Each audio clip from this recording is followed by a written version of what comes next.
Esta es la historia de una canción que fue prohibida en Guayaquil en la década del 70. Lo más lámpara ni siquiera es que fue prohibida, sino toda la cultura marginal de Guayaquil que una banda pudo plasmar en su música. Drogas, homosexualidad, crítica social. Estoy hablando de la gaita triquimoqui. En la gaita triquimoqui cheverona pa' gozar. En la gaita triquimoqui cheverona pa' gozar. La canción más reconocida de la agrupación Sonido 2001. Una banda que se popularizó por mezclar música tropical y sketches cómicos que incluían la coba guayaca, el lenguaje de la droga. Oye, loco, bigote brocha, mira cómo está la noche, está bacaneada. Mira esa luna, se pasa, está de cogollo ya. Para entender todo esto debo darles un pequeño contexto de qué es esto del lenguaje de la droga. Desde la invasión española, la costa de todo nuestro continente ha estado marcada por el tráfico. Es decir, por el comercio ilegal de todo tipo de cosas, drogas incluidas. Guayaquil no se salva de esto. Y la gente que se dedicaba a estas actividades ilícitas desarrolló un dialecto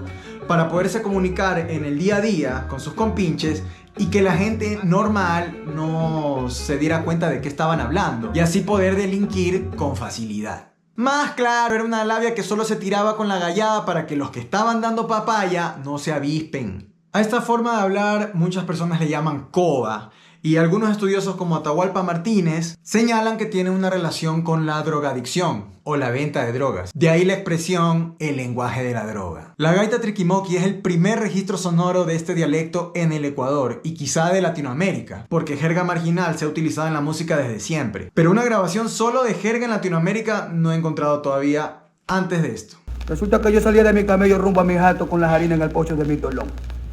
Y cuando llega a la caleta le digo a mi germo, toma la guita y paga la tienda del snack.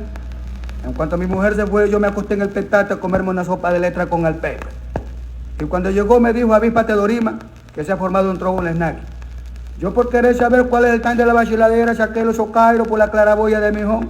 La mente maestra detrás de la gaita triquimoqui fue Eugenio Hadati, nacido en Bahía de Caracas, provincia de Manabí, en 1944. Eugenio empezó en la música en una agrupación llamada Los Papazotes, que fue una de las primeras bandas en hacer salsa y música tropical en Guayaquil a finales de los 60.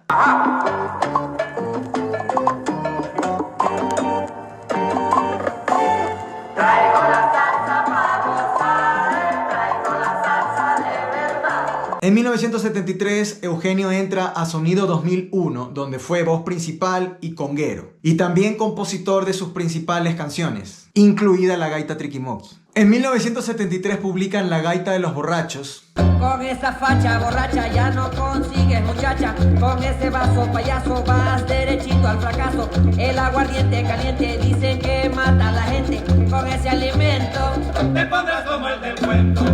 Y en el mismo año publican La Gaita de las Locas. Mariposa, tienes una mirada de lo más delicada y misteriosa. Ay, mariposa, porque siempre caminas como una bailarina. Dirán qué cosa, un muchacho tan fino, ajá, que camina tan raro. Que podría quizás ser una de las primeras representaciones sonoras de la homosexualidad en el Ecuador, y que la presenta como parte de nuestra sociedad y que sí, incomoda a veces el orden establecido, pero que de hecho no la juzga como algo tan malo, a diferencia del alcoholismo en La Gaita de los Borrachos. Posteriormente, en 1974 lanzan La Gaita Triquimoqui. Te puedes quedar triqueado, habla serio y tú verás.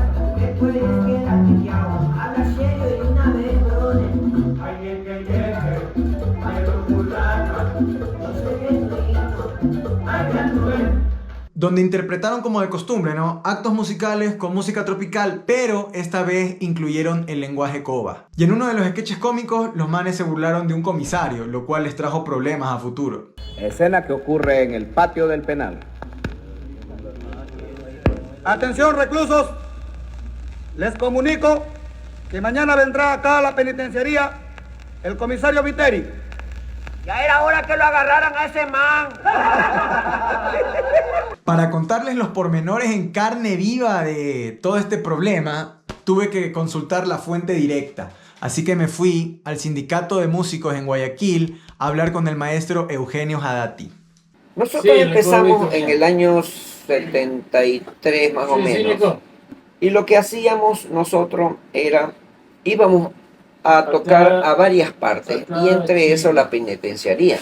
Cada vez que había ciertos festejos que hacían en la penitenciaría, nosotros queríamos colaborar con esa gente y yendo a tocar allá. Y escuchábamos cosas de ellos, su manera de hablar. De ahí sale el triquimoqui justamente, o sea, de ese argot popular que la gente de esa clase hablaba en ese tiempo. Era gente de barrios bajos, gente que estaban presos por diferentes razones.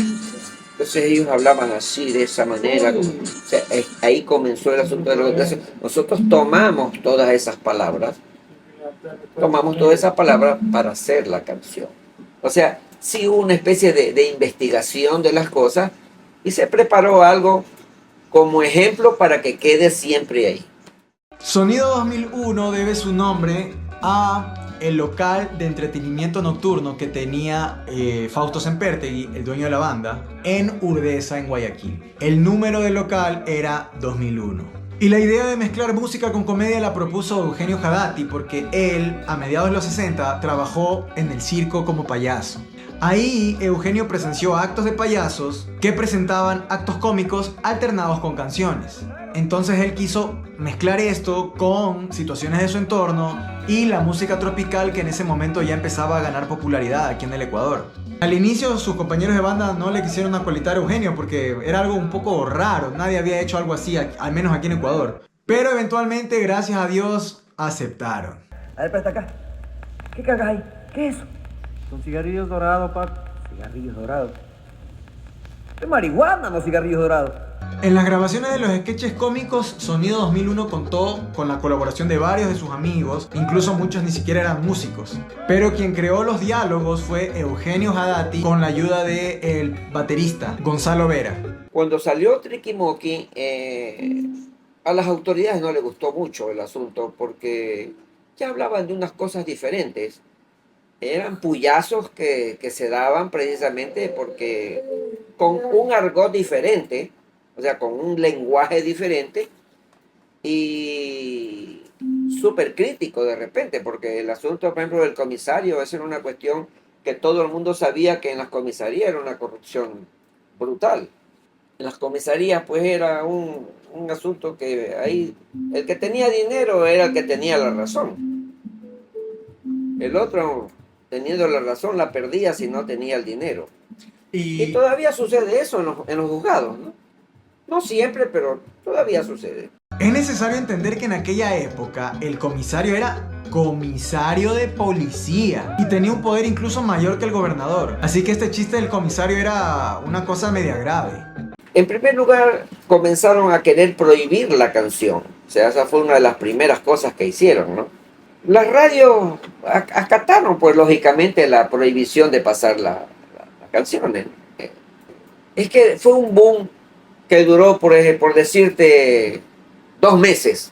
Ya cuando ya escucharon después de 2 meses, ya la gente ya se hizo como viral el asunto. Cuando quisieron pararlo, ya la gente ya tenía su disco en la mano. Nos acosaban en las presentaciones públicas más que nada. ¿Cómo los acosaban?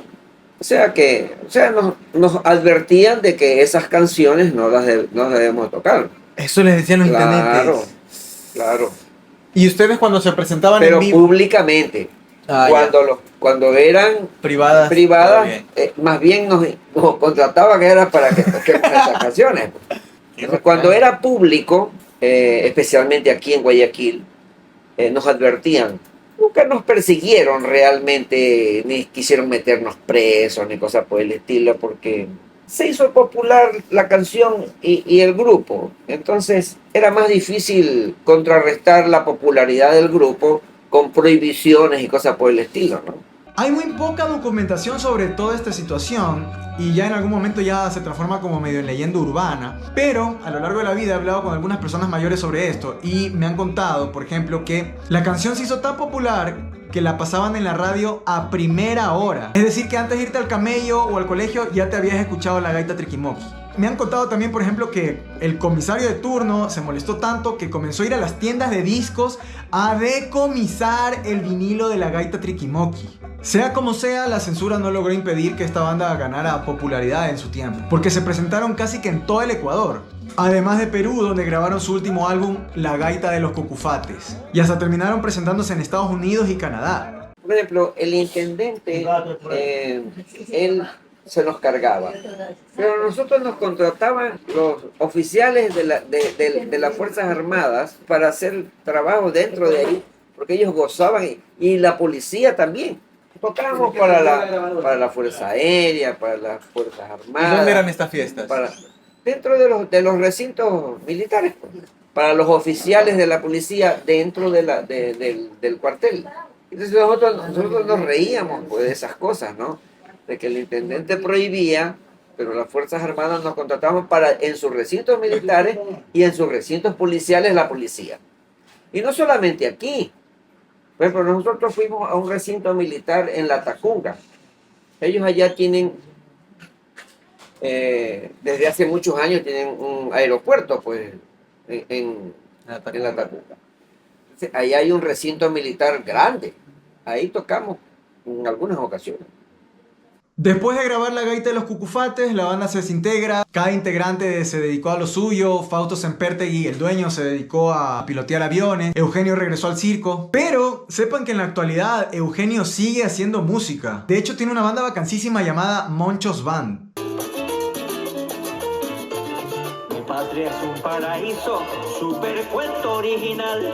No hay otra que se le iguale en la fábula mundial.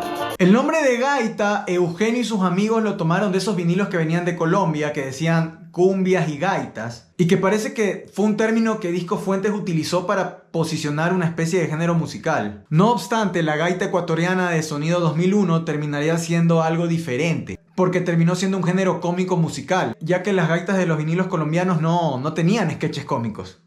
Les quise compartir este capítulo secreto de la historia de la música ecuatoriana porque, o sea, me parece tan poderoso, ¿no? Cómo el arte puede retratar una sociedad incluso más allá de la historia oficial, ¿no? Y también, pues, para que las nuevas generaciones sepan y recuerden la música chévere, pues, que se ha hecho en su tierra. Así que, a gozar.